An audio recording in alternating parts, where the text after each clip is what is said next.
The first one is very specific to those of you that change your mind very, very often. It's a bad habit and it's costing you relationships, friendships, and success in business. Let me explain what I mean by this. No matter what business you choose to do, they're all ugly. No business is pretty. It's like a relationship. There isn't anything you're gonna do in the world of business that's gonna be all good and dandy. Nothing, not a single business. However, this is a common trend you see with a lot of people. None of us like to lose, but some people, when they lose, they respond in 3 different ways. One is freeze. They don't know what to say. The other one is they go and fight. And the last one is they flight. You know what flight is? They change their minds. I don't want to do this anymore. And they run away. You know why? Because they're afraid of commitment. Very simple. In the world of business, in real world of business, if you want to win in 2019, if you keep changing your mind, nobody is going to take you seriously. Stop all poverty behavior. Poverty is a terrible thing. If you've ever known anybody lived in poverty, suffered with poverty, even close to the poverty line, you know that it is awful. And even those with money can live like they are in poverty. I've known millionaires that acted like they were in poverty, wouldn't spend any of the money they had because they were worried about money not coming in the future. Make a list of all the actions, because most of this is mental. Make a list of all actions those who live in poverty operate with, and commit to not doing them. Listen to what I'm saying here. Make a list of the activities that people that either live in poverty or act like they're living in poverty, how they operate every day. Drugs, alcohol, buying stuff, not investing but spending, wasting weekends, government or any kind of dependence upon others, shortcuts, victim mentality, not reading, refusing to network, and refusing to get outside your zip code and travel are all things that you need to stop. And I'm sure you could expand this list. Stop all poverty behavior. You know, you got to be careful with like this motivation in the books you read. Yeah. Like you got to be careful that you're not doing it like for entertainment. You feel me? And I think a lot of you do it for entertainment. So it's like I'm watching Serena play. That's purely, other than the fact that I'm going to take some of the content and use it, you know, to speak. That's purely entertainment. I'm just watching her do what she do. That's pure entertainment. And so for some of you, when you listen to motivation, you're not using it to fuel you. You feel me? Like you need to use it to fuel you. So let's just say you can do real estate and you're scared.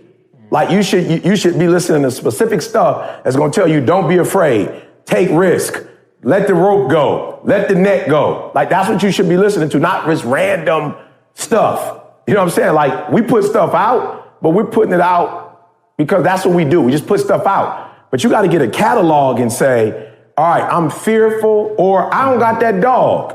And if you're doing business, you got to have that dog. So you just got to listen to a whole bunch of stuff. I see people walk around with the t-shirts. You got to look yourself in the mirror. I got that dog. Like whatever it is you need.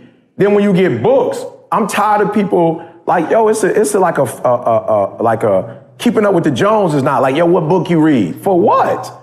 Wait, it's like you telling me what book you read. For what? Like just so you can sound deep? You're not doing nothing with the information. You feel me? Like you just trying to be like in conversation, like drinking coffee and say, oh yeah, I read Grit. I read Grit. Grit was phenomenal. But you don't got no more grit. I'm just saying, you don't have no more grit than you started when you first read the book. So it's like instead of reading the book and trying to be deep, like what is the book saying? Like how do you acquire grit if you don't got none? Do me a favor. Stop reading to be deep. Right? Some of y'all watching Power. You don't got no more power after watching Power. Like you've been watching Power. I ain't watched one episode. Like that ain't necessarily my thing. But I'm saying if you gonna watch it, from what I'm hearing, it's some cats on there who straight up gangsters. So if you gonna watch it, be gangster. Like for real. Don't watch it and don't be gangster. If you gonna watch it and you gonna put that stuff in your spirit, if you gonna watch The Godfather, I watched The Godfather for what? What did you watch The Godfather for? What did you learn when you was watching it? You watched Scarface. What you learn? I learned some stuff from Scarface. Flat out. I learned some stuff, right? And my wife get on me all the time. You don't? I'm like, yo, I seen the movie. I grew up in the hood. Flat out. It's just some stuff that I'm conscious, I'm aware of. So ain't no door gonna get knocked down on me and I ain't gonna get shot up. You understand what I'm telling you? Like I'm aware always of what's happening. You feel me? So don't be I watched Scarface. I went to the movie and saw it. I still remember the movie to this day. I still remember with the women thing, how the woman thing messed their whole little swag up. I remember New Jack City and stuff happened where the power wasn't equal, and that I watched the movie. So you watching it, but you ain't paying attention to it. And I'm paying attention, so stop watching that stuff and not doing nothing with it. It is so rare in business and in society right now to see people that consistently go the extra mile.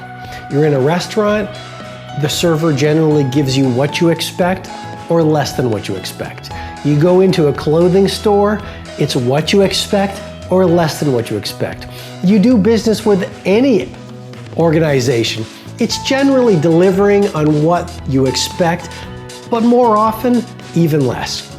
So you have a gorgeous opportunity to lead the field in everything that you do by doing one thing, practicing every single day, because it's a muscle, the ritual of over-delivering. Don't just give your customers what they expect, give them 10x more than what they expect. Don't just give your organization what your manager, what your boss, what the organization is expecting from you. Show something that is so rare in today's economy. Initiative. Initiative. So you're asked to do a project, give them 5 more things than they expect. You're asked to give a presentation on something, go the extra mile.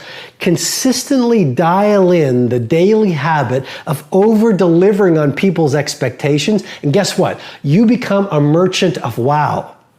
You become indispensable. Directed to those of you that are always looking at people and saying, this person must change here, he must change here, she must change here, but there's one person you never look at, and that's yourself. So what's the solution? In 2019, make an effort to study every single one of your trends. Let me explain to you what I mean by studying your trend. The next time you're angry, get a paper and pen and write down exactly what caused you to be angry. If you're depressed, if you're agitated, if all of a sudden you're having a division with somebody you've been very good for 6, 12 months, why are you all of a sudden angry at this person? Why are you taking things out on this person? Maybe you just spoke to your ex. And maybe your ex doesn't like this person, and every time you talk to your ex, he says, well, you know how he is, you know how she is, and all of a sudden you're taking it out on this person. What happened there? Study your trends on when you get lazy. Study your trends on when you get urgent, when you work harder, when you're positive, when you're happy, when you're fired up, when all of a sudden people want to be around you. When do people not want to be around you? What causes it? 2019, study yourself the way the best hedge fund managers study stocks, and look how quickly you'll start changing many of your bad habits with good ones. You find what you're looking for. I've been giving a lot of thought to kind of just watching what I'm seeing out there in the social, digital ecosystem, and very honestly, just real life. And I'm watching so many people over the last 2 to 3 years look for negativity, look for something that's wrong, find where people disagree with them, fight, look for woe is me, downside, half glass empty. And then I go to a Twitter search or look around the world and I find ridiculously beautiful things every day. Every day, thousands of kind acts randomly by people. All people that I have conversations with who see the opportunities, whether it's in business like voice and AR or crypto or whatever it may be. Just this amazingly interesting thing that I feel the majority of you are looking for the wrong. While there's plenty of wrong and plenty of right in the world, it comes down to one very simple thing. What are you choosing to look for? Because I promise you, if you right now, and I'm making this video for one reason, 24 hours of trying to find the good. Somebody saves a kitten, somebody opens the door, somebody does a nice thing for you, somebody says thank you. 24 hours of looking for positivity could change your life. Honestly, making this for one person. One person watches this video, chooses to do 24 hours of looking for good instead of looking for bad, and their game changes. D-Rock heard somebody at a convenience store saying, "Mom, you're always so negative. You're always so negative."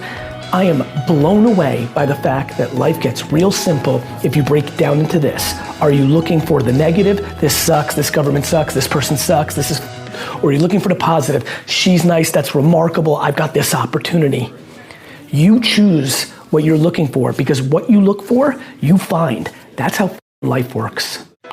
You don't have enough energy. How do you expect to accomplish anything significant, accomplish your goals, when you don't have enough energy? You notice the society puts down and look down on people that have high energy. Imagine you're going to school, you're going to work, you're going back to your office, you're going back to your business, and suddenly you're so energetic and you're all hyped up. What would people say to you? What's wrong with you, dude? Like, calm the down, relax. Why are you so excited? But somehow if you have low energy, hey man, how's your day? I'm fine, it's good. You know what Feinstein stands for?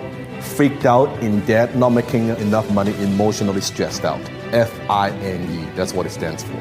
My day is fine, that's what fine means. But somehow you have high energy, it is wrong. You want to have energy, you got to move. Now, I have my martial art background. If you watch my video, you follow my work, you know.